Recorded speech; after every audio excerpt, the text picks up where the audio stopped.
Fellow Falcoholics, what is up? Thank you for your patience as we get the whole crew here to talk about this beautiful disaster as the Falcons lost to the Tampa Bay Buccaneers in Week 14. We're here to break it down on our post-game show. I'm, of course, your host, Kevin Knight at Falcoholic Kevin, joined by my co-host. First of all, we have Jordan Watkins. He's at Big 75 Fella. Jordan, welcome back. I'm sorry you had to witness that game as well. But other than the game, how are you doing today?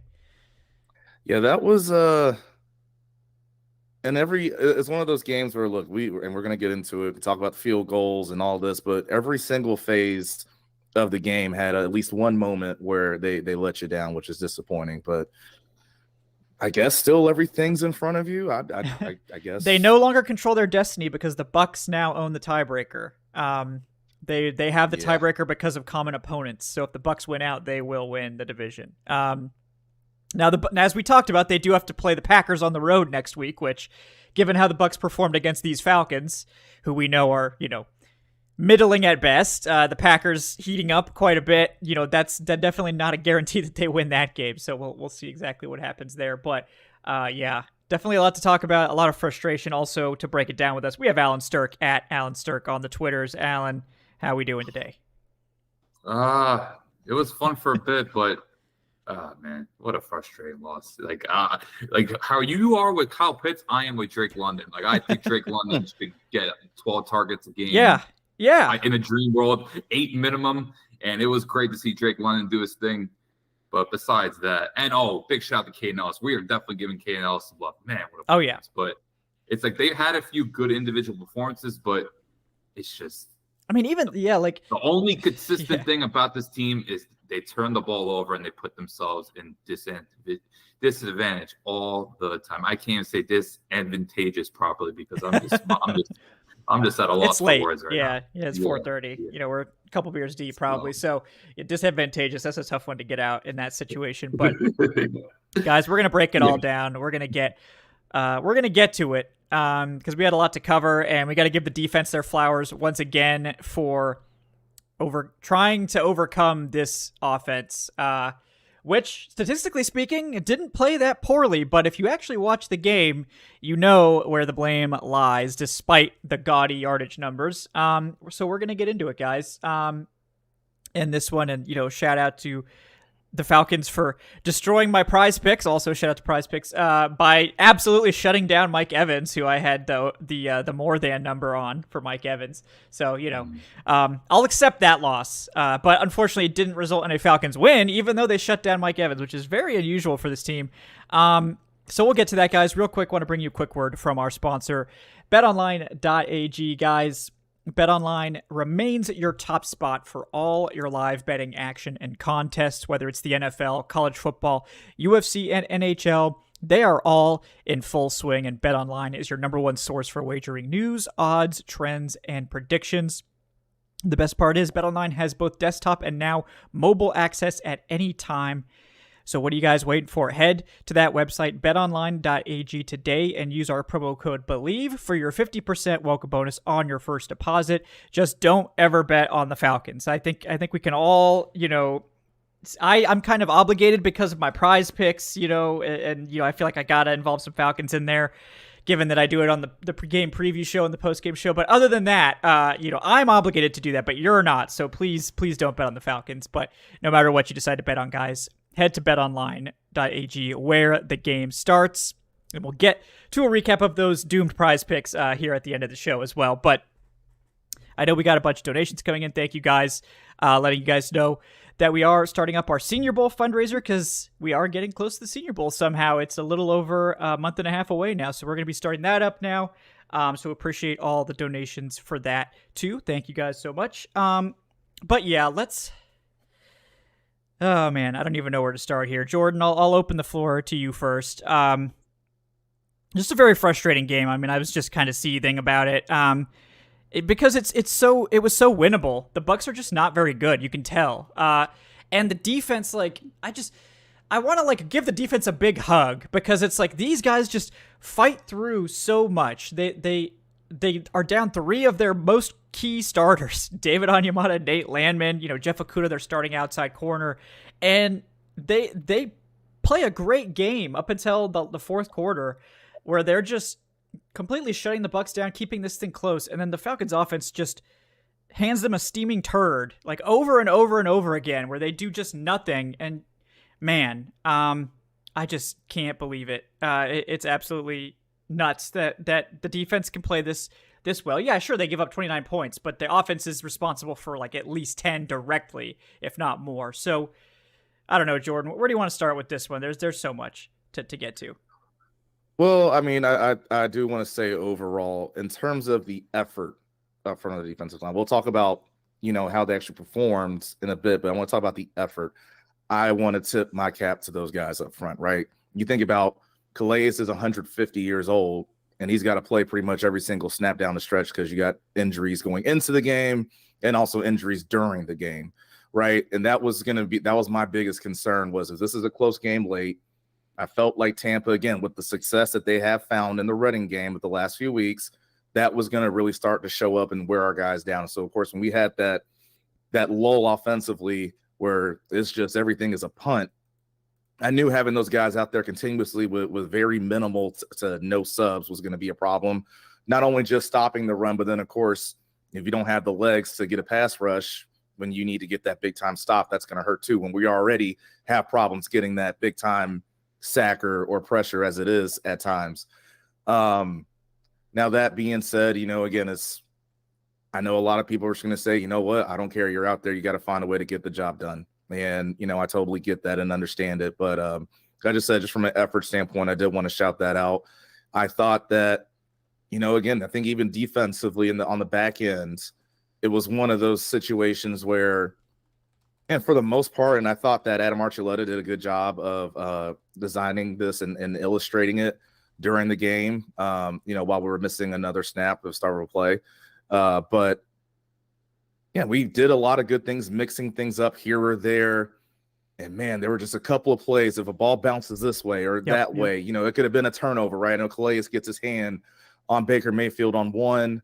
I think there was another where – Clark Phillips. I think Clark Phillips. Yeah, Clark Phillips had a great one. Obviously, shout out to Clark Phillips. He had a great game. I know that penalty hurt the last drive, but he played a really great game. But yeah, I mean, it's just one of those things where you look at the raw numbers.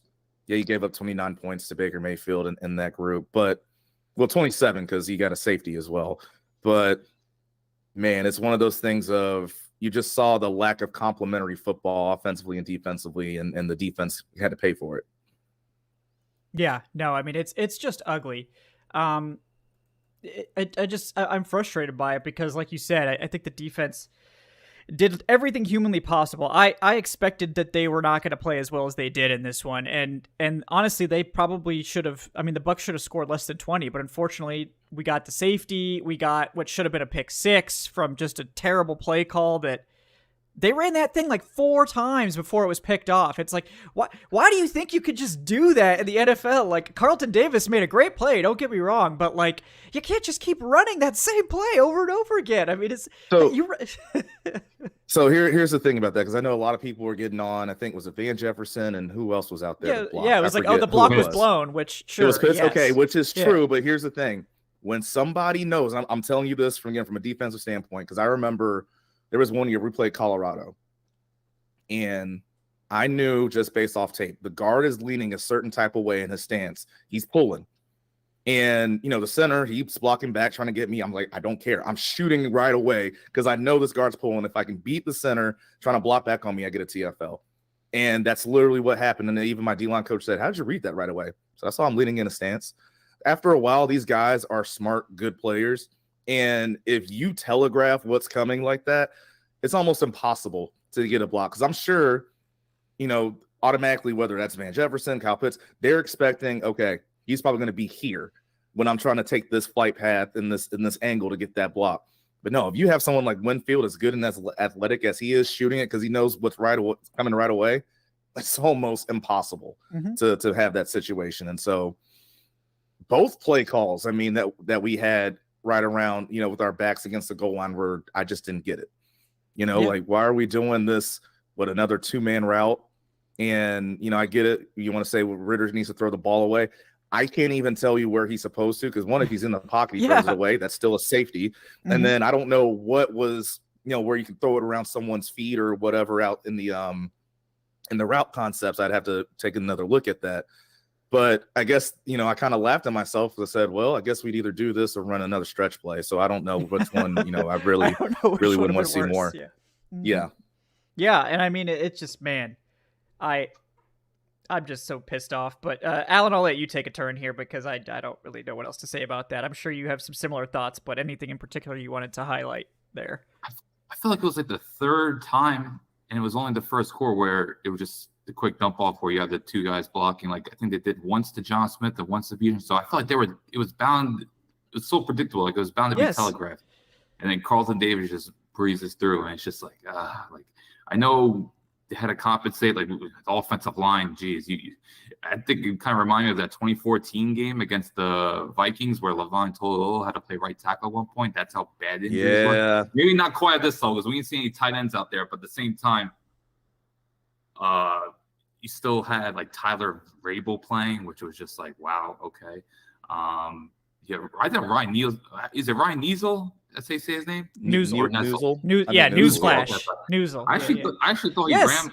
The backups relatively well. Yes, the backups were like fine, and that's the worst thing about it is like you could, if the backups were just getting blasted, it's like okay, we had to have all these backups in. It was brutal, but no, that didn't happen. That was not the problem.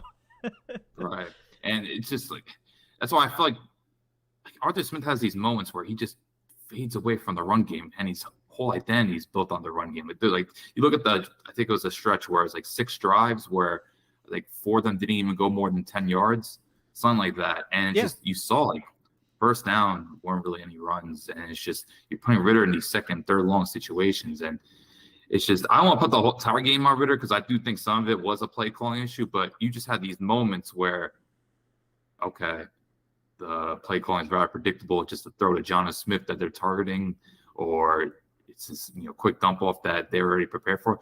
Then there's other moments where you have a nice one-on-one matchup downfield with Scotty Miller, and Ritter he puts the ball where the corner McCullough could probably make a really good play on the ball. But if he leads him more into the middle of the field, I think Scotty Miller probably has a good chance to score a touchdown. Yeah, it's just those moments. Like Ritter is just it's just so high variance, but the lows are just costly. Like he's like, okay, you have the zone read where he makes a phenomenal play, and he's getting better when it comes to being a ball carrier. But yes, he could have thrown 4 picks today, and it's just team always turns the ball over. Ironically, they didn't turn the ball over against one of the best defenses in the league that forces turnovers against practically everyone, which makes this season even more bizarre. But nevertheless, there's just no consistency in that aspect, and I do think when you look at the offense, while they were in a rut and the passing game being so disjointed, you just got to go more to the run game. And you look at that last drive with Tyler Algier rumbling. Like, I know he's accustomed to being the fourth quarter closer, excuse me. I just think, and then Bijan making some splash plays. I just think them fading away from the run game and putting too much on Ritter's plate is what really cost them, and just they couldn't get into offensive rhythm because of it. Well, again, part of that too is what run plays are you calling? But there was a point in this game where I think they threw it 3 straight plays. I actually was okay with that drive. Like, let's not get overly. It was going okay, yeah. I was like, let's not get overly, obvious in what we're doing here. But then again, so usually the way we would always talk about, in terms of starters and backups on offensive line. Usually, if you get to the league, you're already at least an average run blocker, right? Like the difference is usually what are you doing in the pass game? And to top it all off, it'd be one thing if we were talking about this offensive line going up against that defensive line if Vita Vea was playing. And no disrespect here to Greg Gaines. I think he's a good player. But my point on this more so being you still probably had a chance where you could attack the middle of that defense based on what they were losing to. And again, there was so much stuff though where I saw where it would be, okay, we're going to run stretch again here. Oh, that doesn't work, right? Like it still was a lot of slow developing stuff. No, let these guys go up right away. Because I think when we did have some downhill running game, you did see some good blocks from some guys up front. I know Storm Norton had a pretty good pancake. I keep slipping his name. 73. Lindstrom had a good few when he was in there. 73, I saw it wasn't a lot, but he got a good little piece Levante David, I believe, on that jet sweep for Bijan. And so you saw some good things popping up from those guys up front in the run game. And you just, again, the same, like the way we got worn down, I don't know why we didn't try to wear their guys down too, since they were missing up front as well.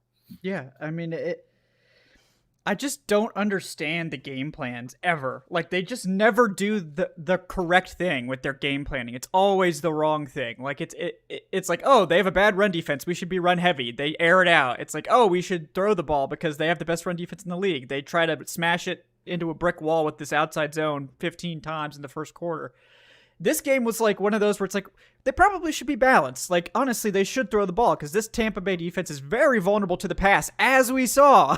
They gave up 347 yards. Tends to play soft zone coverage. I know Todd Bowles is known for being an aggressive play caller, but there's, like, you watch that Houston game, as great as CJ Stroud was, like, there were openings there. And you even saw with some of the catches Drake London made, like, it was just non-contested. So there was opportunities to be had there, but it's just, man, like, it's just, you only want to put so much on Ritter's plate. It's just because he just puts the ball in harm's way, and it's frustrating. Like, I don't know where you go from it, because I know, Kevin, you were very critical of Ritter's bad moments, and I don't know. Like, look, we don't have to talk about his outlook. Like, we know he's not the long-term star, but yes. But I don't know. Do you take any real positives for looking at this from your standpoint? Like, what were the highlights from him in this game? Do you think he's still the guy that could guide them to, winning the NFC South?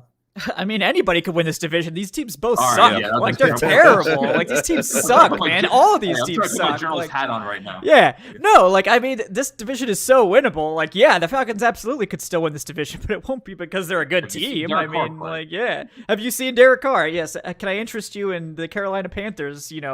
Like, these teams both suck. Like, this division is awful. So yes, absolutely Ritter could lead them to the playoffs, but he just can't do it, man. He can't not turn the ball over. It's impossible. Like, he should have had 4 picks in this game. I'm not kidding. Like, those so many of those, like that amazing catch by Drake London, that's a pick if Drake London doesn't make a heroic freaking catch. That was going right to Anton Winfield. Isn't that kind of the point? Why you have Drake London, though? Like, exactly. I mean, yes, but like, he's not going to be a burner that's going to get big time plays downfield. He's going to be the guy that goes over your head, bean taps you, and then we keep things moving. That's why you drafted him in the first place. So I'm glad they targeted Drake London, because they target anyone else on that play, it's a pick. But like, so I'm not going to like ding him too much for that one, but it wasn't like it was well thrown. I mean, Drake London had to make a crazy attempt to get it, and like the Scotty Miller deep shots, I mean, that should have been picked. Like, the one that Jonnu Smith, like, people are saying that was the ball was in John Smith's hands. Yeah, John Smith had to make a ridiculous adjustment to even make it.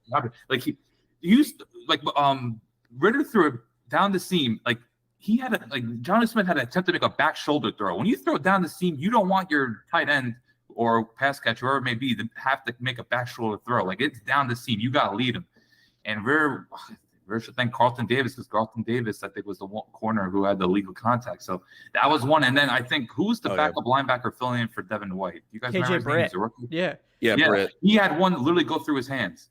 I think. Yeah, that was a weird one. And again, like, I thought, because I know I just keep bringing up the broadcast crew, because I know a lot of people have complained when we've had Jonathan Vilma or whomever else in the last few weeks. Yeah.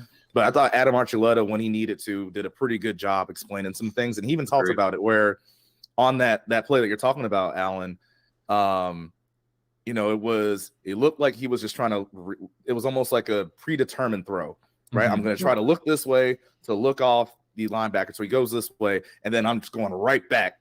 Like, there was no other read to it, or any read period.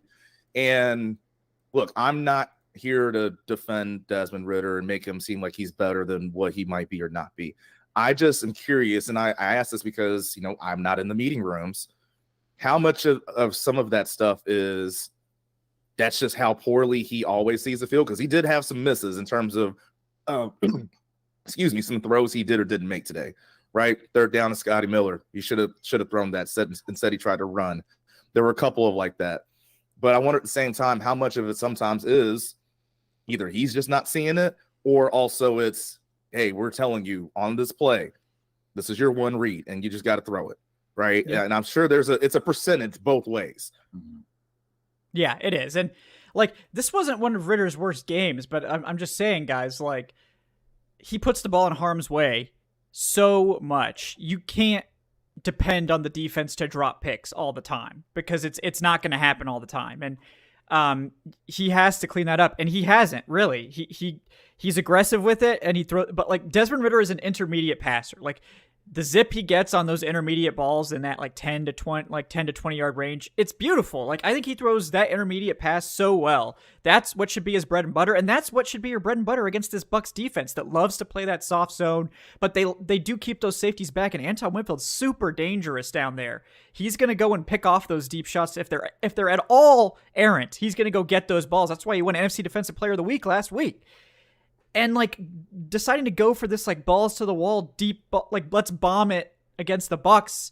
That's not what their defense is the worst at. They're the worst at giving up these chunk 10 to 20 yard passes because they just have there's all this space in the middle of the field, and we just didn't really target that. It was like either a deep shot or a screen, and that was it. Like, and it's not what Ridder does best. Like Ridder can throw deep, but he needs a big target because he doesn't have great deep accuracy. And so when they threw it to their big targets like Kyle Pitts and Drake London, it works out okay because those guys can go make a play on the ball. But if you that's why Scotty Miller isn't working in this offense, because Scotty Miller's a deep receiver who can get open, but he doesn't have a big catch radius. So if you don't put that ball on him, he can't make a play on it. It's just he's a small speed receiver. So you got to have an accurate deep quarterback to be able to hit him, or it's going to be a dangerous throw or a wasted pass. And like he threw the ball 40 times. 40. There you go.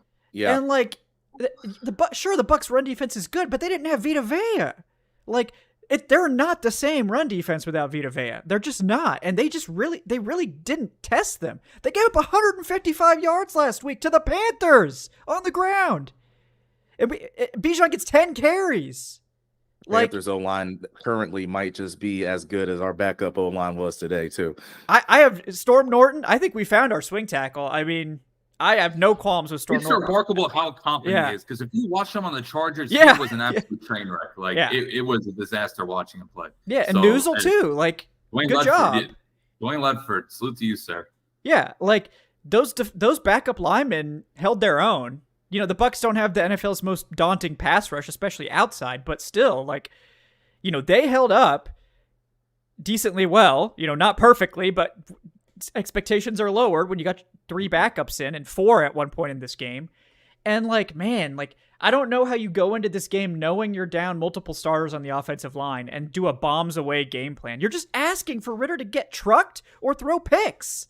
Like, that's what I have the biggest problem with. Like, I don't think, like, there were some bad play calls in this game, like overusing that freaking screen that almost ended in a pick 6 and did directly lead to a touchdown immediately afterwards. But like, overall, like, the play calling wasn't that bad if you look at the individual plays, but if you look at the game plans for this regime are the problem. Like, they come up with really bad game plans. Like, oh, we're down to our backup offensive line, and this defense is vulnerable to intermediate passes, and we can probably run because their big run stuffers out. Let's throw 40 times and really emphasize the deep ball. And it didn't work predictably. Like, what was it, 7 straight punts that they had or something like that in the middle of this game? 6. Yeah. Like, you convert, like, and people are like, oh, well, Younghoe Koo missed 2 field goals. Yeah, he did. Yeah, that sucks. You know, he was literally perfect almost this season up until that point. He literally set the record for most accurate field goal kicker, you know, a couple of weeks ago, since he came into the league.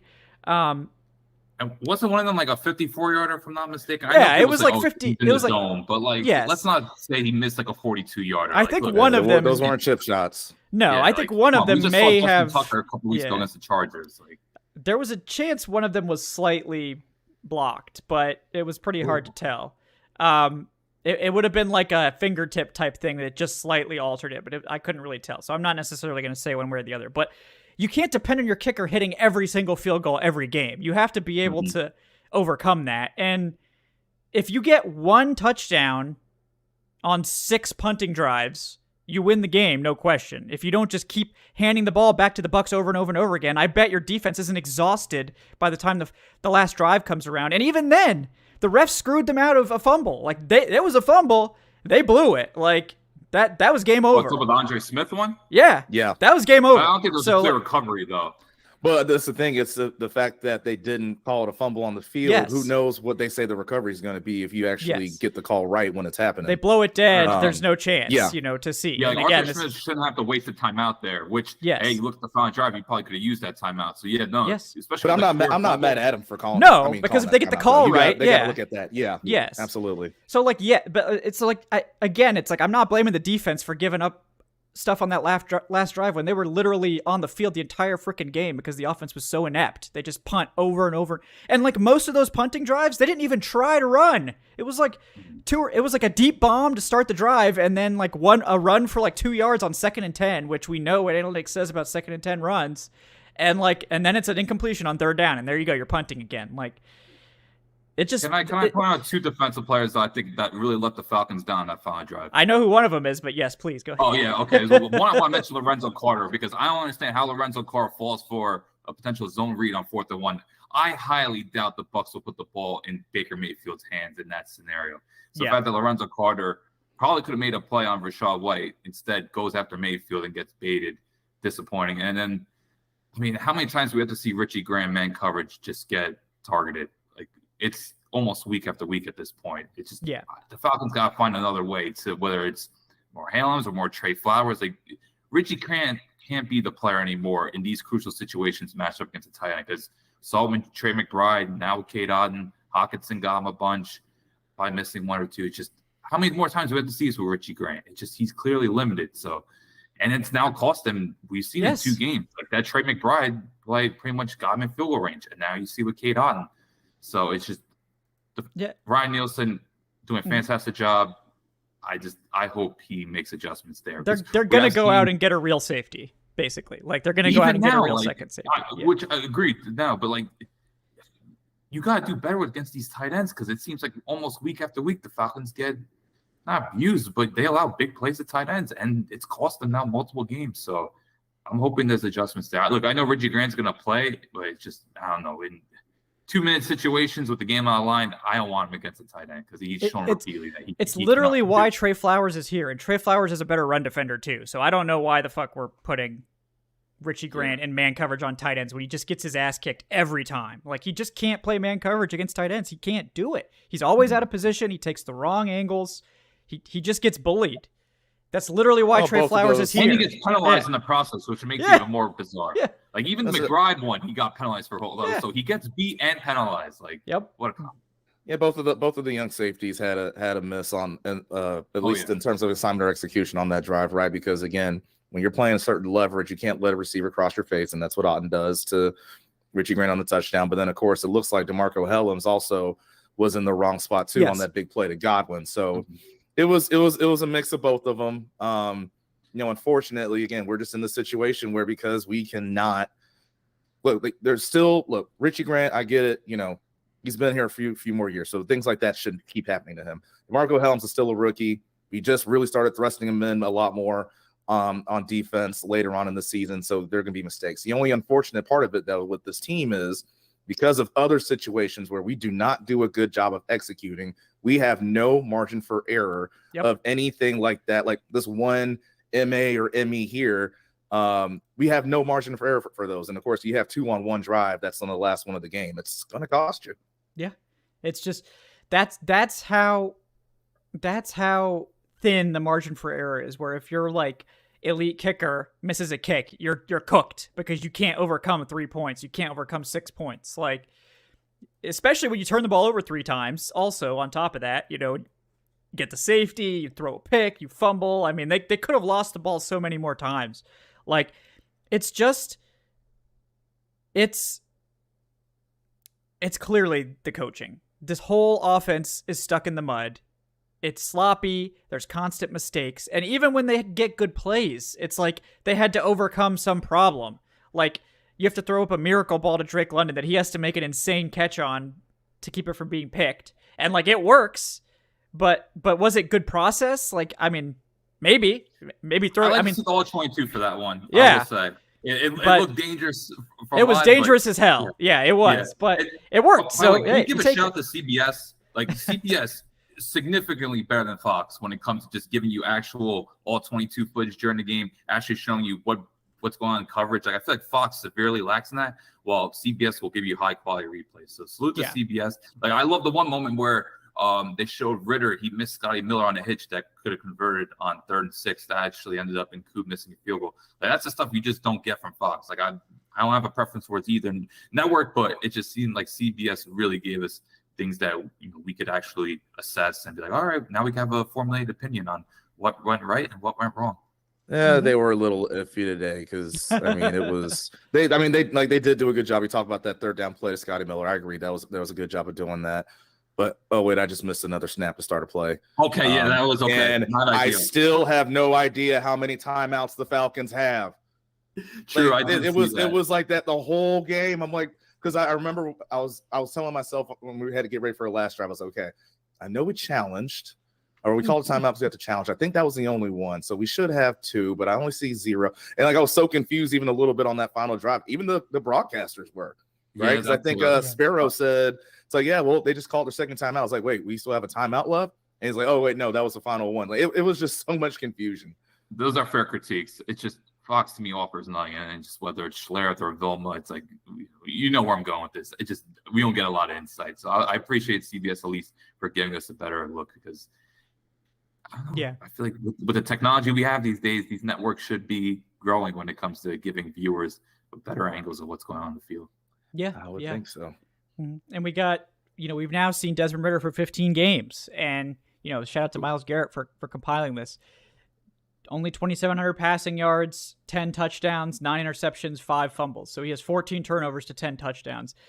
He's not an NFL starter. We know. Like, it's not going to happen. So, maybe he could develop down the road into something. I think clearly he's going to have to be a backup for you. I mean, I don't think it's not like he's shown nothing or anything like that. Like, I think Ridder clearly looks like he's an NFL player. It's just there's too many mistakes for him to be your starter. And, like, yes, some of that is Arthur Smith screw-ups too, but you can't, like, Ridder would need to have really lit it up and really crushed it over these final games to be able to be the starter long-term. And he's not done that, not even remotely close to done that. So you have to get a new quarterback next year. If you go into next season with Ridder as your starter, like, the fans will rightfully revolt and, like, be questioning this franchise because, like, maybe Ridder can develop into something, but you can't depend on that. And I mean, if it's me, I'm not giving Smith another year. Like, we know what this offense is. This is 3 years of this offense. Be ready for it, though. Oh, it's coming. Yeah, I know he's going to be the coach. I know. Here's the thing. Unless they lose the last 4, like they would have to lose to Carolina. I just don't know. I think he's here. He's going to be the coach. Obviously, he's going to. Y'all know me. I've been yelling about Arthur Smith since before the year started, right? But here's how I can just see all this playing out. All right, we went from the old Matt Ryan to try to get him out. Then we go to Marcus Mariota to Desmond Ridder to Heineke back to Ridder. Like, those are the guys. Now his plea is going to be, let me bring in my quote unquote my guy and give me a chance with that. That I just see it coming. Again, I'm not saying I want it to happen. I just see it happening. So you're alluding to Ryan Tannehill, which is that what you're alluding to? I don't alluding to that. Yeah, I mean, it could be. Look, we could tell Brock Vandagriff to get out the transfer portal and come to the league. It doesn't matter who it is. That's. I'm just saying. I see it playing out that way. Yeah, I do like the fact that I know it might not fit for their aspirations to win this lovely division, but I like the fact that the Falcons get 3 of their last 4 on the road. Like, we're really going to see what this team is made of because the Bears are playing really good right now. I know the Panthers obviously don't offer much, but like they're going to be tested these last. Not that they weren't tested today, but we're really going to see what they're made of these last 4 games, especially given that this team has really struggled on the road. So yeah, if you want to, I know what they're made of. Yeah, I know what they're made of, Alan. Yeah. I'm talking about from a 4th seed standpoint. Yes. But I'm trying to build it up properly. Yeah. No, it's over. Yeah, I know it's over. And I would suggest everyone to prepare for that because if you think this team is beating the Bears on the road, you're delusional. If you think this team is beating the Colts, probably delusional too. Like, they're a bad football team. When it comes to the Bears, do you think watch Fields goes for like 303 touchdowns? It's like, you think they go up like multiple draft picks to try to get him in March. Yeah, probably. He's either going to go off in that game or be terrible. There's no in between. That is Fields. Like it's going to be one of those things. Like it's going to be peak Falcons Twitter after that game, because if he balls out, it's like, yep, you got to make it happen. You got to do it. You got to make the trade. And then if he doesn't do well, then the other side of Falcons Twitter is going to be, see, we told y'all he's not this and he's not that. It's going to be bad. It's a never-ending conundrum.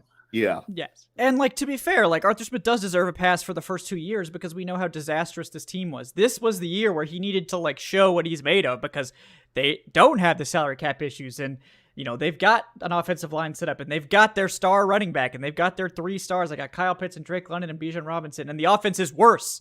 That's why Arthur Smith needs to be fired, not because of the first 2 years being lackluster, but because when the pieces were here and we've gotten to see what this looks like, it looks bad. Like and it's not just on Desmond Ridder. Like, yes, Desmond Ridder is not executing this offense at a high level. I think we all know that, but like, to execute this offense at a high level requires such a good quarterback, because the spacing is not there. The passing game concepts are not elite. They're not even average. Like, you're really asking a lot of the quarterback to try to make chicken salad out of chicken shit, to use, a good analogy. Like, this scheme puts so much pressure on the quarterback and the playmakers to get open, and does them no favors in creating space for them or helping them out.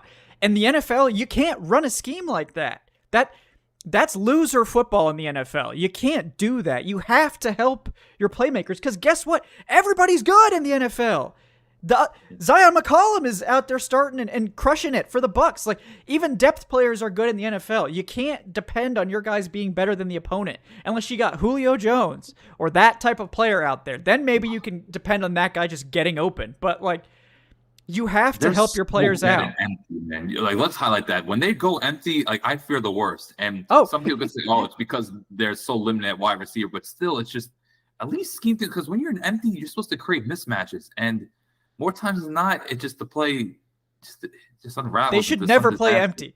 Like that. Yeah. That's like, obviously you can't never play empty. I'm not actually saying that, but like, you want to stretch the field, but like, if they don't threaten the run, they are completely worthless on offense. They have to at least threaten the run, or defenses can shut down the pass, because, I mean, maybe you've got Desmond Ridder running because he's doing better at that now, but like, I mean, that touchdown run, let's give him his props. That was a tremendous play. Great job. Usually those zones reads, it goes unblocked. He actually had to make a play out of structure, and he damn sure did. And he held the ball with his left hand.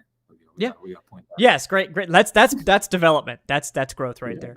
Progress. And, Can I highlight two things? Go for it. When it comes to offense, like, all right, we talked about them being bad empty, but here's the other two things I just can't stand. First of all, I don't know the numbers off the top of my head, but I feel like they're running less play action in recent weeks, and that's not been good, because I feel like Arthur Smith, his success in Tennessee was really built off play action. And when it comes to the screen game, like, I can't recall the last time they ran a screen out of the backfield. I feel like every screen is like a tunnel screen to the right, and it either features Bijan or Jonnu Smith. And other than the Jonnu Smith touchdown against the Vikings, like, I just feel like they were getting nothing out of screens, and they're not utilizing any screens out of the backfield. It just seems always 2 blockers to the right, hope for the best. Like, and this all, like, you have Patterson, you have obviously Bijan, and even Algier did some damage on screens last year. Like, what happened to screens out of the backfield, especially when you have an athletic offensive line? Mm-hmm. Yeah, I mean, I just love the fact that when we go play action, the 2 times, like two of the biggest times in the game, we do it at the goal line when we're backed up, and then we do it to start off the final drive where everyone knows we need a touchdown, so they're not worried about. They don't even care about the run game. Oh my God, yeah. It's just, that's what I'm saying. It's like they're just picking plays out of a hat. It's like me when I play Madden. It's like, well, this one worked before. I'm just gonna run this. Oh, I like this play. That what's my average on this play? 6.7. Okay, I'm running this. Yeah, and it's like, oh, I'm not paying attention to the down and distance or the game situation. I'm just running it. And it's 3 years in. Yeah. There you go. 3 years in, you can't have the offense looking this bad. You can't have these play calling mistakes. Like, first year. That's why, like, people that I think get on, it's like, well, Shanahan, he struggled initially. That was his first season, not 3 years in. Like, don't even evoke that. Shanahan broke records here. I don't want to hear anything bad about They're trying to say that Arthur Smith is going to grow like a beautiful butterfly into Kyle Shanahan if you give him enough time. Yeah. No, like Kyle Shanahan struggled in his first year in Atlanta because that's what happens sometimes, guys. Like it takes time for stuff to acclimate. This is year 3. There's none of that happening. There's no heroic turnaround coming for this offense. Like maybe you give Arthur Smith a great quarterback. Like we get Jaden Daniels in here and it looks great. But like Jaden Daniels is still going to have to overcome these same things. And maybe he does. But like, do we really want a scheme that the quarterback has to overcome? Like, is that what we want? That's not what I want.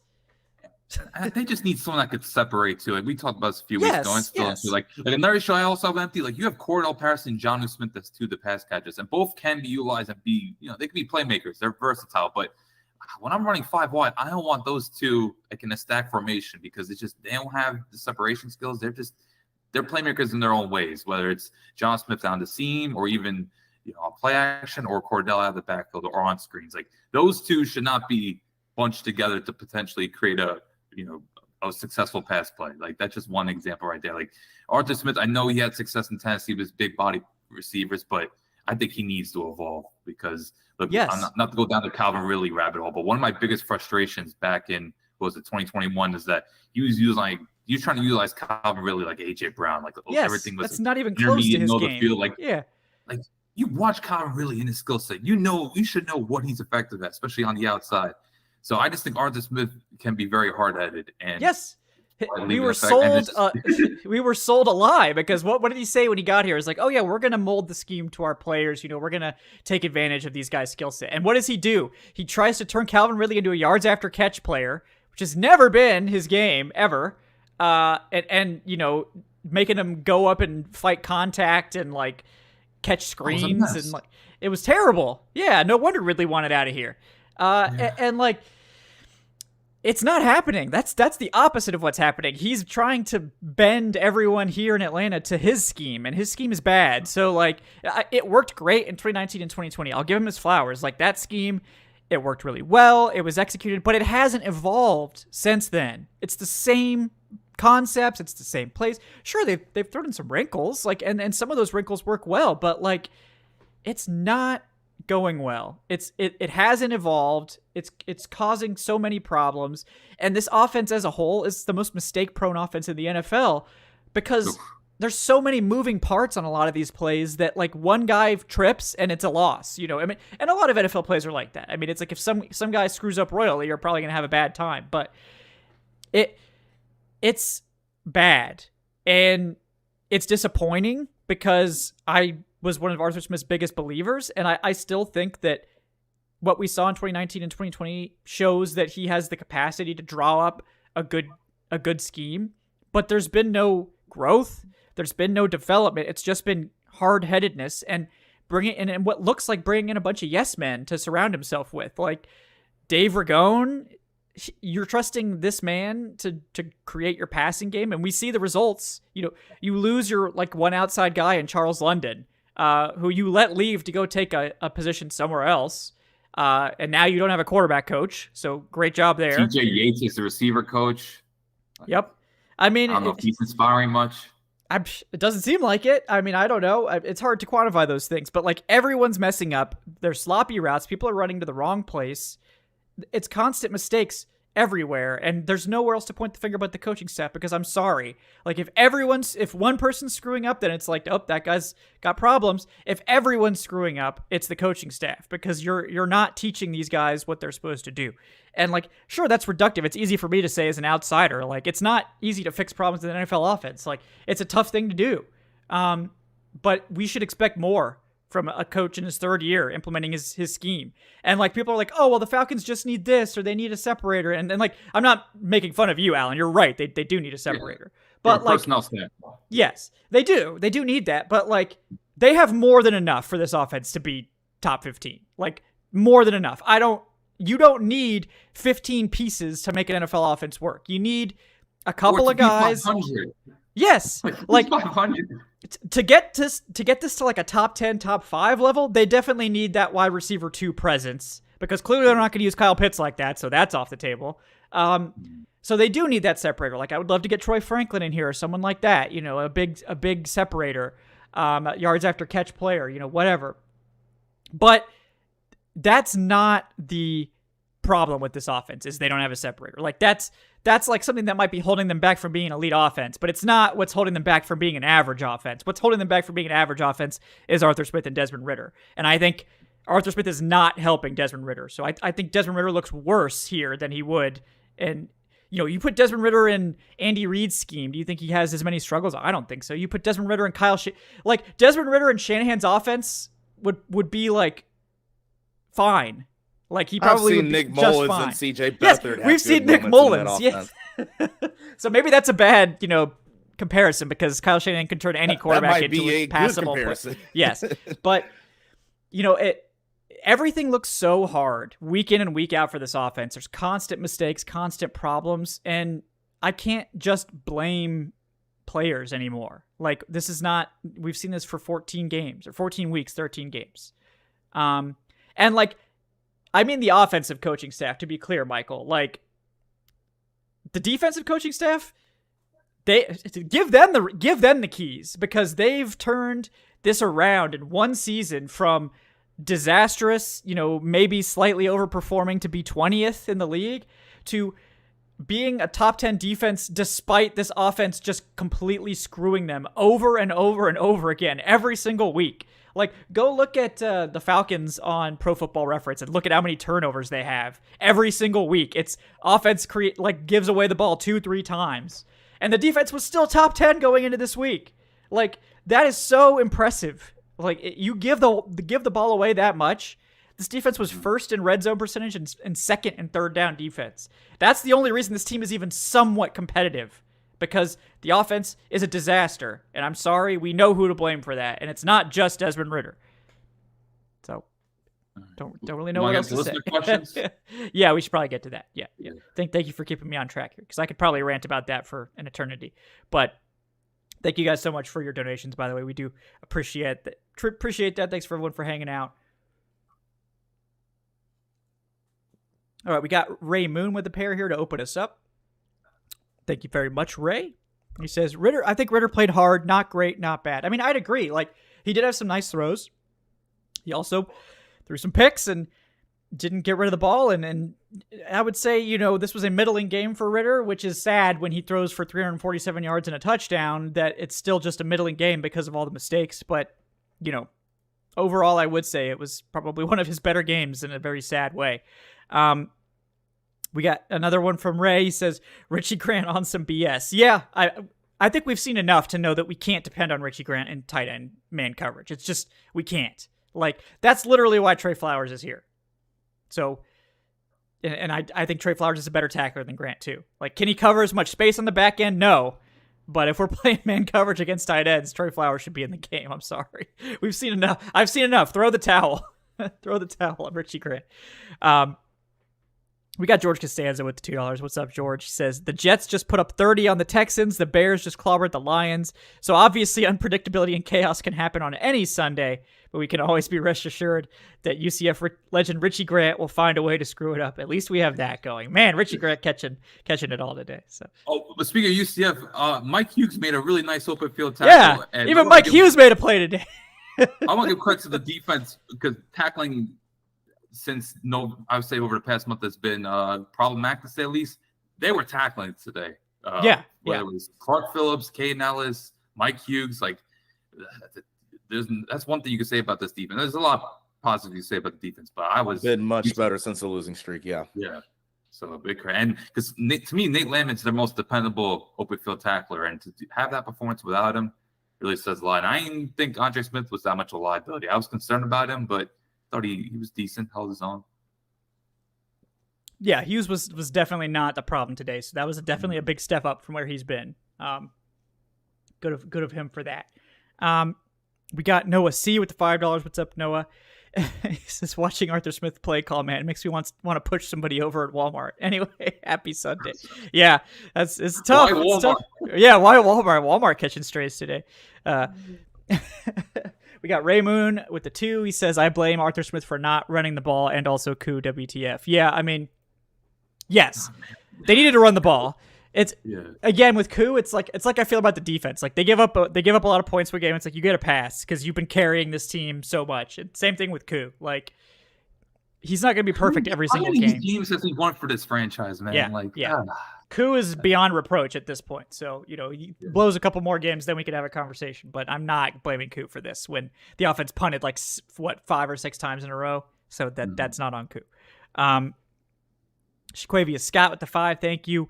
He says, lost a good bit of our defensive line depth. Wonder what that Jordan Watkins guy is up to these days. You ready to strap it up and get out there, Jordan? Because I think we might need you next week. Those who can do, those who can't, just show up on Falcoholic Live. Look, this guy has a podcast obligation. Just priorities. Yep. If the Falcons call, you know what to say. You have to say no because we need you here on Trench Talk bright and early. So, I mean, Jonathan Babin could come out of retirement. There's a lot of Falcon players that could have came out of retirement today. They had the 1998 team there. Like we might need a couple of those guys to suit up.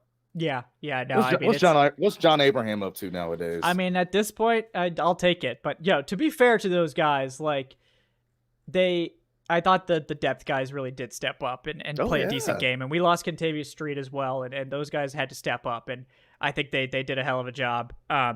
So I'm just, I'm not. Again, it's like I'm gonna give the defense a pass because those guys played their asses off and got screwed over by the offense once again. And like, oh yeah, well, they gave up the game-losing score, so it's the defense's fault.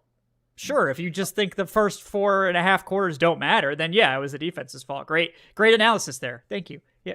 I feel like we should highlight a few of them. For sure. Yeah. Of course, we got to watch all 22 to see what the coverage is like. But look, this is the first time in how many years, I don't know how many years, that Mike Evans was pretty much a total non-factor. And A.J. Terrell had some great moments. Yes. I'm going to assume A.J. Terrell had a fantastic game. Of course, we're going to have to watch all 22 to confirm that. But big ups to Terrell.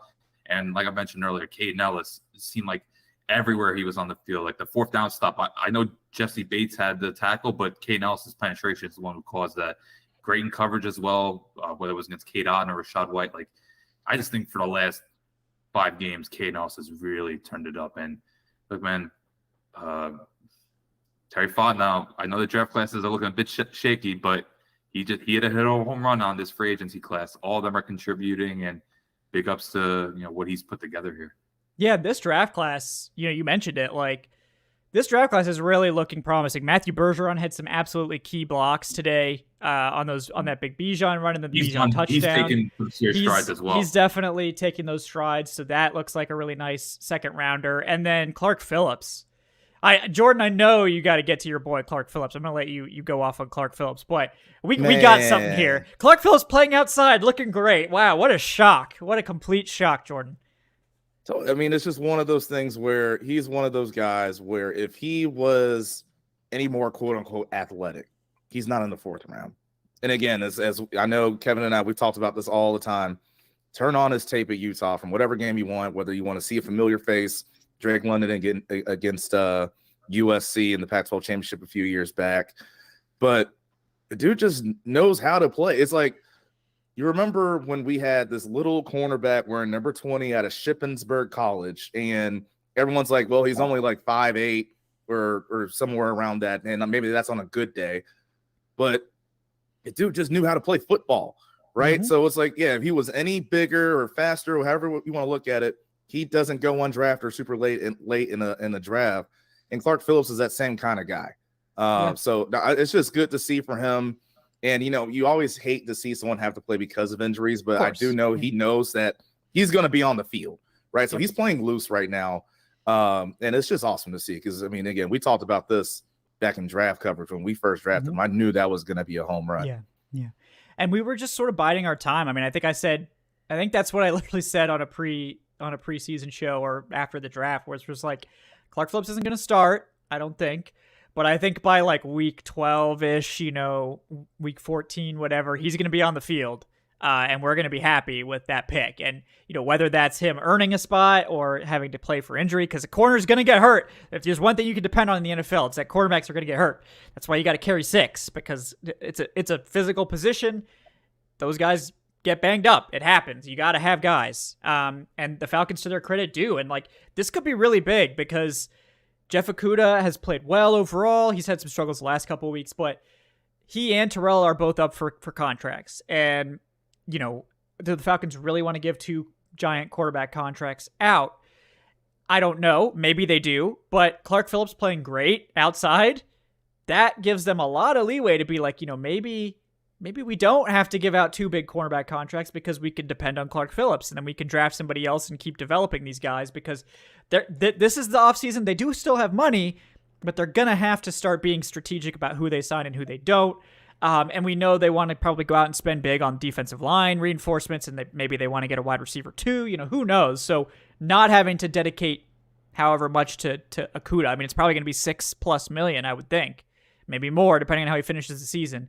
Clark Phillips being good gives you a lot of flexibility there. And I'm just this is a draft class that I think it's like sometimes it takes guys a few years, you know, GMs that are getting their feet wet. We always knew Fontenot, his background was in pro personnel. So maybe it was going to take some time, or maybe he's been nailing the free agency. So like there's not any, I don't really have any complaints about that. The draft classes we know have been a little bit hit or miss, but this year we got Bijan, we got Matthew Bergeron, and we got Clark Phillips so far that look like, and DeMarco Hellams too as a 7th rounder playing, you know, that's huge. So I think this might be where we're starting to see Fontenot really turn the corner in the draft and then start to get more comfortable with how to find guys. And it's also on the coaching staff to communicate what they need. So, you know, when you have a switch up in the scheme on defense, that hurts the draft class because it's like, well, we drafted 2 guys for Dean Pease 3-4 that are outside linebackers, and you know now we're playing more of a 4-3. So what do we do here? And you know, to Fontenot's credit and to the coaching staff's credit, I think they found a role for Arnold Ebiketie. You know, D'Angelo Malone maybe less so. We'll see if he has like a Caden Ellis type trajectory, or maybe he can transition to more of an off-ball role or more of a hybrid sort of thing. But you know, I think we're seeing positive returns on this class, and that's a big deal. Whether or not the coaching staff changes on offense or not, I think you got to try to keep this defensive staff around because these guys, you know, these guys are crushing it. I'm so impressed with the job. They're like the anti-Arthur Smith. They've got all these new pieces. Everything has to come together really quickly. We have low expectations, and they're just crushing it. And then Arthur Smith is like, okay, we're on year 3. We got all these pieces. Okay, it's time for this to come together, and it's not. So it's, you know, it's rough. I just love the fact that how organized the secondary was, and that's what we saw for the first 2 months of the season. Like the Bucs, I don't know what the end result was in terms of third down, but at one point they were 2 of 9 on third downs. It just showed you like the defense just seemed like in coverage they just forced Baker Mayfield to make tight window throws, and you know Baker Mayfield struggles to make open throws. So if you're going to force Baker Mayfield to throw tight window throws, it's going to benefit you. And it was Terrell, the Alford. It just seemed like the whole secondary was locked in until that final drive, unfortunately. But you love to see that, and it just shows you like Ryan Nielsen has these guys playing, whether it's man, zone, mixing up between quarters and cover 2. Like it's very encouraging to see, because like we've seen the last 5 years how much of a disaster this defense has looked with coverage breakdowns and just not making tackles. It's just, I think that's like one of the biggest things. It's just fundamental play. That's what ultimately I think Ryan Nielsen has done, along with absolutely great run defense when fully healthy, and just having a linebacker duo that actually likes taking on blocks and it's not going to be finesse. Like these guys are just football players. They love physicality, and I feel like the Falcons defense has been lacking that for over the past 3-4 years. So I think that's like some of the most refreshing things about this defense. And I already mentioned Caden Ellis, but I just miss watching linebackers playing physical. I feel like these past so many years, I know Rashaan Evans was a kind of a nice presence, but he was limited. Like besides that, it's been lacking in that department. So it was them. Yeah. Well, that's the thing. I think that's so frustrating when you look at both sides of the ball for this team, right, Alan? I think you just nailed it in terms of you look at the little things, right, the basics. I can look at this defense, for example, the 4th down stop that they made. And I know we highlighted on Trench Talk earlier in the year the 4th down stop they made against Carolina. And I said, hey, if you just took a picture, right, from the end zone angle where everybody is, who's doing what, it's textbook 4th and 1, 4th and 2 type defense, right? Everybody's in their gaps. Everyone's doing their job, just playing responsible football, right? Now if you go onto the other side, into the offense, there's just certain things, right? How many times have we talked about route concepts? Why is this person here? And then this person's also like two steps away.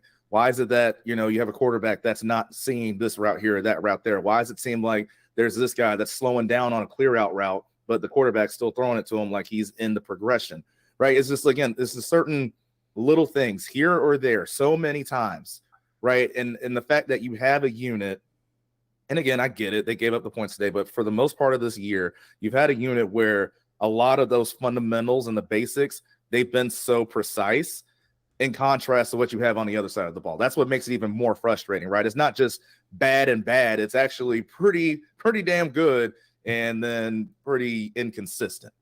Right. Yeah, well, it is. It is. Well, very well said indeed. And yeah, I know someone asked about giving Drake. Yeah, we got a donation from Patrick. He says, at this point, just give Drake London a jump ball every single snap. He can outjump 99% of defenders. And yeah, like, I'm telling you, I mean, why not? But that's what I'm saying too. Like, he's a threat too. Yes, like, just get him the ball. That's what I'm saying. Why is this like one of the only games this season where he's gotten 10 targets? Like, you don't have any other receivers. Like, this is what I'm saying. Like, you have guys that you refuse to feature. You're like, we got to spread it out. We got to throw screens to Jonnu Smith. And like, no offense to Jonnu Smith, but like, what in the hell? Like, what in the hell? The past few weeks, like let's call obviously like the Jonnu Smith design plays have not been effective for I would say since the losing streak started. You go out and spend premium resources to get Kyle Pitts, Drake London, and Bijan Robinson, and that you're just like drawing up plays for everyone else. Like, how about you just throw to Drake London a ton? Like, especially if he's cooking. Like, why? Do you have to give Arthur Smith credit for this? The execution, unfortunately, didn't happen. But that red zone, they dialed up. What was it? It was like a sweep to Bijan where he was motioning wide open. And then Ritter just couldn't get him the ball on that third down where I think they're running like a rubber out concept. So hey, it's taken 13 games, but they are heavily featuring Bijan in the red zone. Yes, so, and that's another criticism I have is it's why taking this long. Why did you have to be bullied into featuring Bijan Robinson? Like, we're saving him for the playoffs. Well, you ain't going to make the playoffs, Arthur Smith, so you better. So let's see how that works out for you in the end. But did you guys think he was indecisive on that sweep? I thought he maybe could have gone end zone, but it's hard to see. We know when he was waiting for he was waiting for Jake to set up the block, but that's one of those where it's like, dude, you are 230. Go run through someone's face. Okay, so you put that more on than anyone else. Right? I mean, yeah, like I understand. Like, I can't put that on Jake Matthews. As Jake Matthews is running as fast and as hard as he can, right? So that's just one of those. I mean, it was just one of those things where I was also hoping that Jake would take the inside guy, and that way there was going to be room for Bijan to have one-on-one with, I think it was a corner instead of the linebacker. But again, that's just one where, like I said, just go ahead and just try to run through him. Yeah, I think so too. But he probably went where the play was designed, and again, for a rookie running back, I'm not expecting him to go against the play design frequently. It's just one of those things. But let's continue getting through these. And by the way, guys, if you're interested in supporting the show, please do subscribe. That helps us out a lot. But also, we got channel memberships now. Shout out to Crimson Huntsman in the chat for joining up there. If you want to support the show, get some exclusive perks, get some cool emojis, get your chat flare, get all that cool stuff, plus early access to our recorded episodes like the Trench Talk, like the game preview shows, and we'll have more of those obviously coming in the off season too. Definitely check that out. It's very similar to the Patreon. If you're a podcast enjoyer, check out the Patreon for the early access to the podcast episodes and similar things there. Really appreciate everyone who's signed up to help us out and support the show there. Thank you guys so much. We got Ian McCluskey now to $5. Thank you so much, Ian. He says, 2 questions. What do you guys think it will take to get Jaden Daniels? And do you think Clark Phillips makes Okudah expendable now? Yeah, I think we kind of talked about the Okudah one already. That, yes, he could, potentially. We'll see how this develops over the rest of the season. With Jaden Daniels, if they're in the top 10, I think it wouldn't take a lot.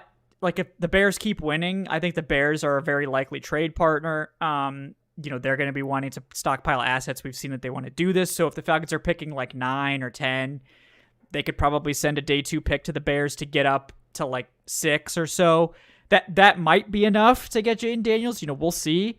But his hype is just like a couple weeks ago when I was like, yeah, guys, he's going to be a first-round pick. Everyone's saying like, why aren't you taking him in the 2nd round or the 3rd round in your mock? I was like, yeah, he's going to be a first-round pick. Guys, he might be a top 10 pick at this point. Like, I took him in my mock at pick 9, and people said I was crazy. So, maybe I'm right about where he's going to be drafted. At least, my quarterback record in terms of takes is less stellar, but they're probably going to have to get up into the top 7 or so to make sure they get him if they do want him.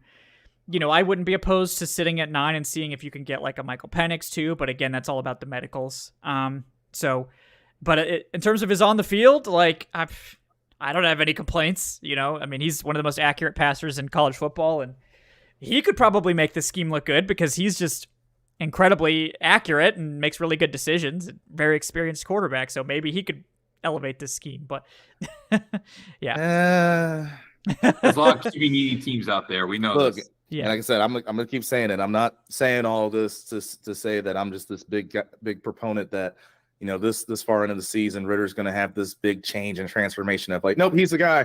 It's not all his fault. That's not what I'm trying to do. It's just, again, even if you want to give me a percentage, right, in terms of what's wrong with this offense, in terms of that, again, talking about the split between play calling and scheme versus quarterback, it's at minimum for me 60-40 or 65-35 in terms of play calling and scheme wise versus quarterback play. And yes, I am aware of how many misses and how many turnovers Desmond Ridder has, and I still believe that. Yeah, I agree. All right, we got Adrian Russ with the $2 saying we're still in control of the season, but Arthur Smith has to go.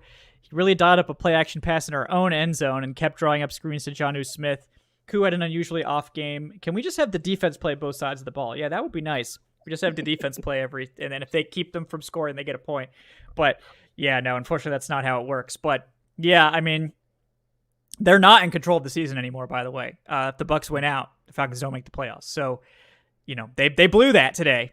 If they won this game, they would have had like a 90% chance to make the playoffs. Now it's less than 50. So, this was a costly loss. Like, I know the Saints got to play the Rams, which will likely be a loss, and the Bucs have to play the Packers. But I don't know. Like, can the Falcons go 2-2 in these last 4 games? Like, I think they can go 2-2, but like. Is that going to be enough even? I don't know. Is that too going to involve the Saints? Yeah, right. If it does, if they have to go to New Orleans and win, that Saints team is different at home. So, we'll see. But again, it's like another must-win situation. Like they basically can afford if they want to actually have a realistic chance of making the playoffs, they probably can afford one more loss. And it would have been nice to be able to have 2 more losses and not blow this game. But, basically every game is a must-win now if they are serious about making the playoffs, but I just don't think they can do it personally. Yeah, everything could change within 1 week. We've seen how wild this season has been, so Sure. let's not be all doom and gloom. And no, this team, you have to think they're gonna get healthy. Like if they get Dahlman back, they get McGarry, Onyemata, like they're gonna have to win games. Like there's no denying that. It's just you want to see better quality. Like I think that was just the most disappointing. Like this game was there to be had, and just stop with the turnovers. I hate to have to reiterate this, but can we have like 2 games where it's clean? No, they can't play a clean game. They've never done it. They never will. I'm convinced. This team is ugly. They are sloppy and poorly disciplined and bad. Like they will never play a clean game this year. You can take it to the bank.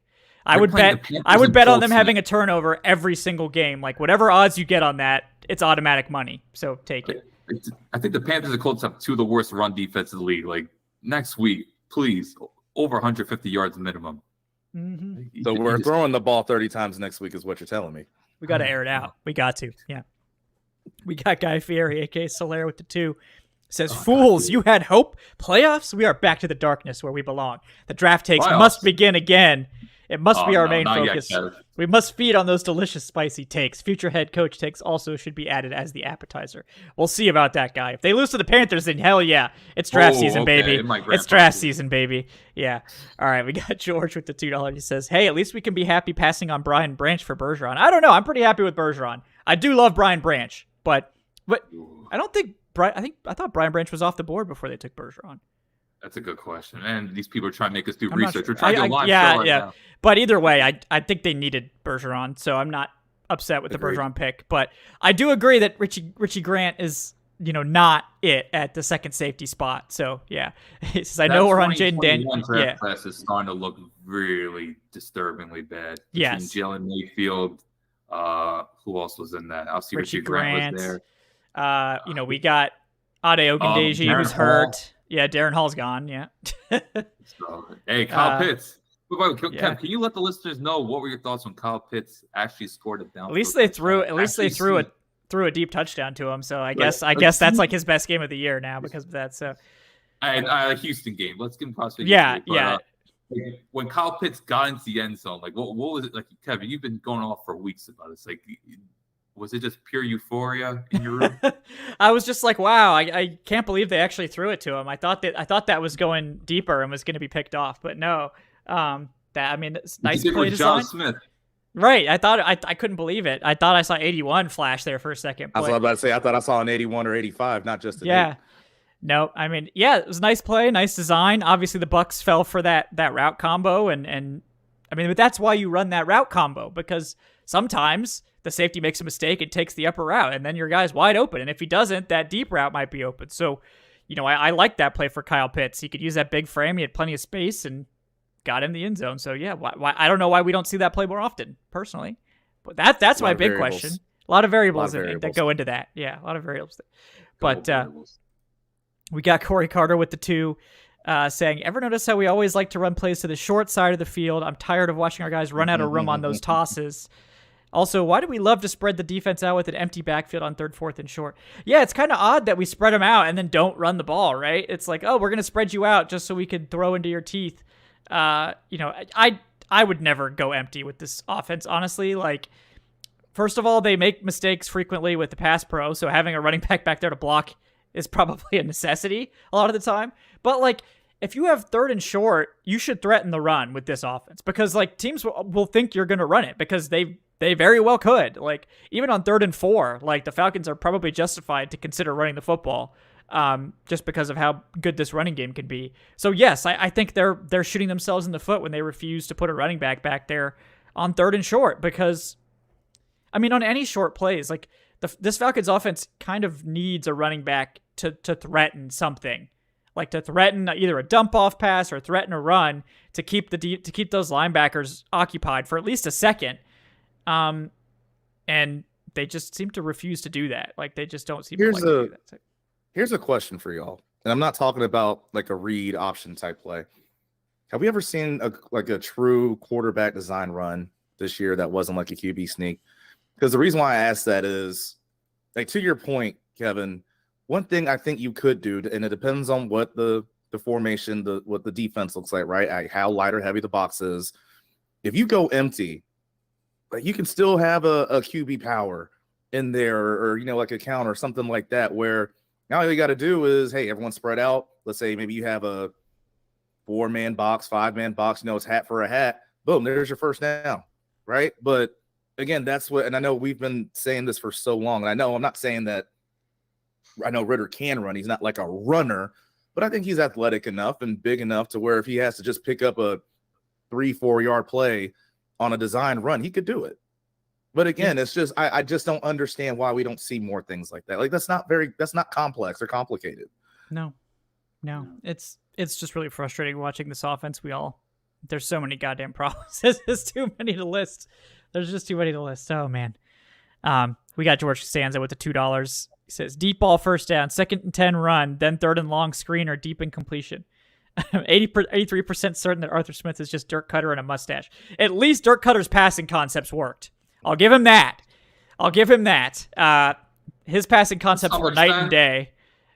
Night and day better than this. Both of them can't run screens for whatever reason. Can they just watch Andy Reid film or even Sean Payton film? Like, those two, I think, are the masterminds when it comes to screen. Can you just watch them, please? Nah, we can't. No, absolutely not. Can't do it. Can't do it. No. You see everyone watching Miami's offense right now picking up tendencies, even the Pittsburghs. Yep. I know Pittsburgh's Falcons don't. Yeah. Falcons don't. Watch Sean McVay and what they're doing with LA. Sure would be nice to have an offensive innovator, but we don't have that, unfortunately. They've literally switched up their offense mid-season in LA too. It's insane. All of a sudden, they found out this Kyron Williams guy can run the football. This guy's actually good. A little bit more. It's almost like running a 4.8. It doesn't matter for a running back, and it's just like not that big a deal. It's crazy talk there, but it's almost like the 40 doesn't matter for running backs. But yeah, we got a couple more to get to here, guys. We got Corey Carter, the 2. He says, "This is what it feels like when you support a losing to mediocre football franchise. I appreciate all of you who do it anyways. All we have is reason and hope. See you later this week." Yeah, Corey, we're trying. Lord forgive me, but it's time to go back to the old me. It's time for me to go all in on criticizing this staff, because I think they deserve it after games like this, man. This is a very winnable game against a team that's really not that great. And then once again, your offense just pisses it away. It's frustrating. Got Corey Carter with the $2. Says the toughest offense our defense faces every week is the Falcons offense. I like that. It's very true. I like that one. I always say Van Jefferson has made more plays for the opponent than yeah. That's my running joke. No, I think you're absolutely right.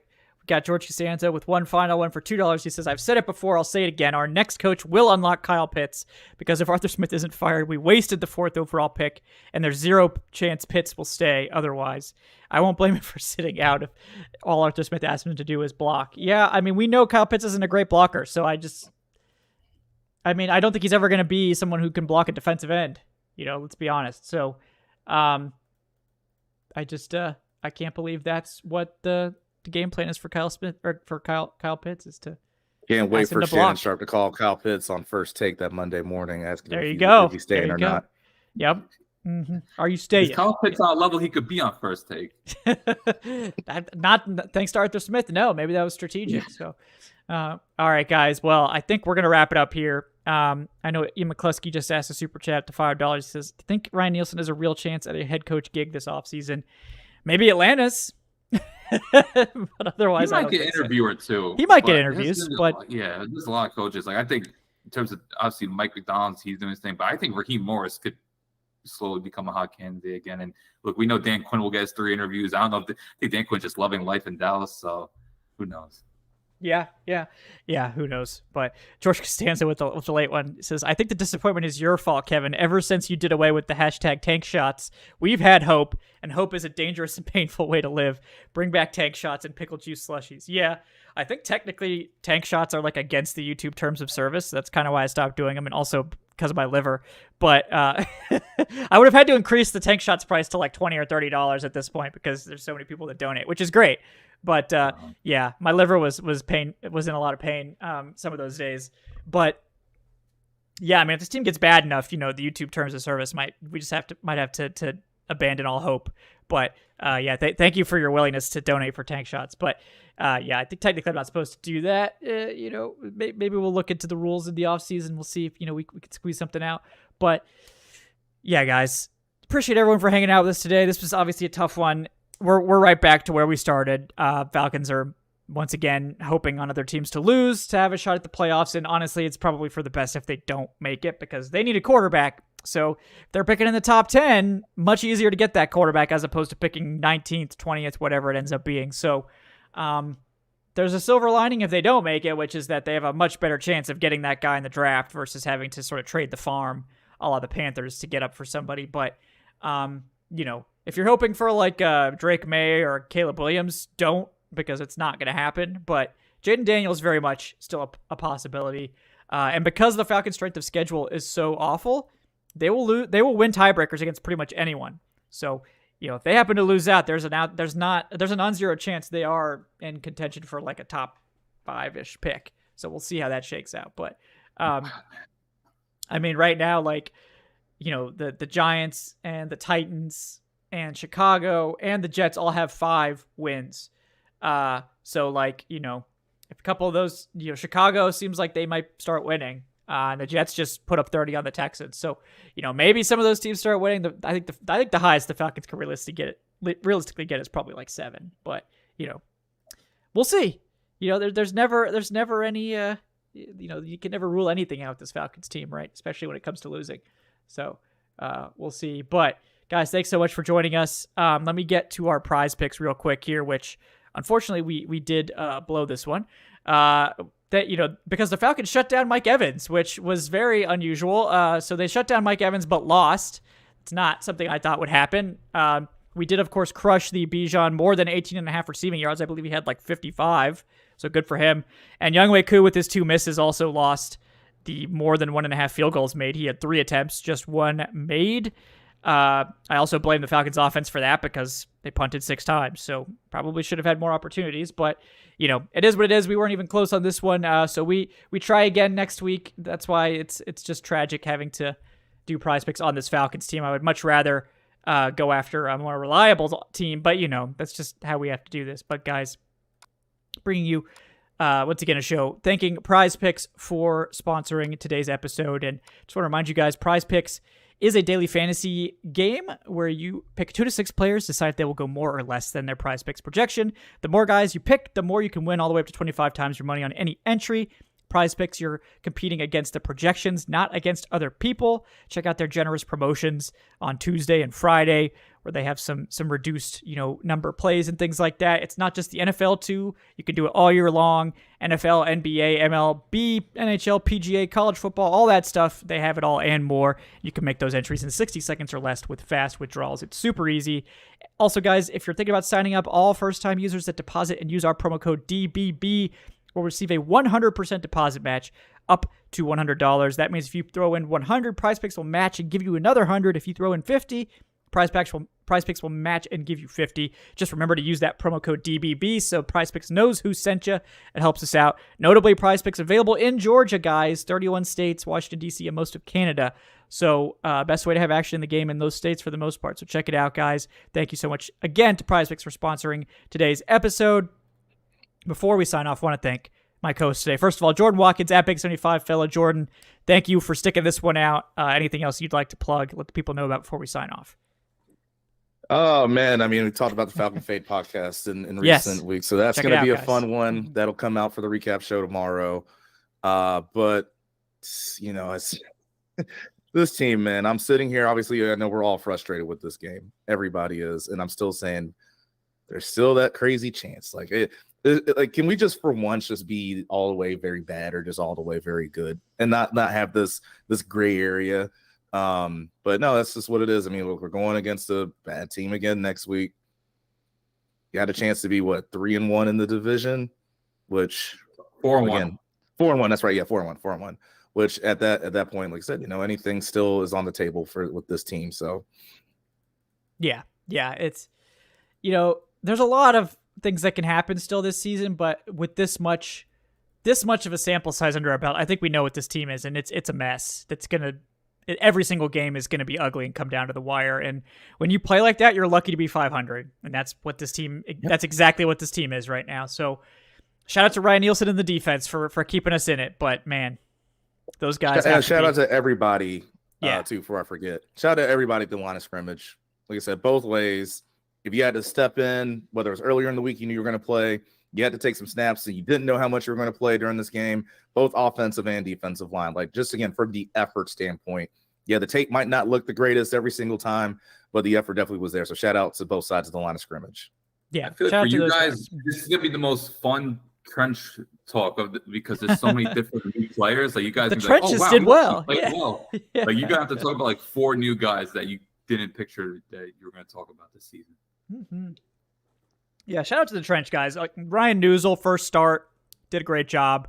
That's tough to do. Obviously, coming in, keeping the line together. And then so many moving parts came in. Luckily, Chris Lindstrom came back into the game, but Jake Matthews went out, had to be replaced by Tyler Vrabel.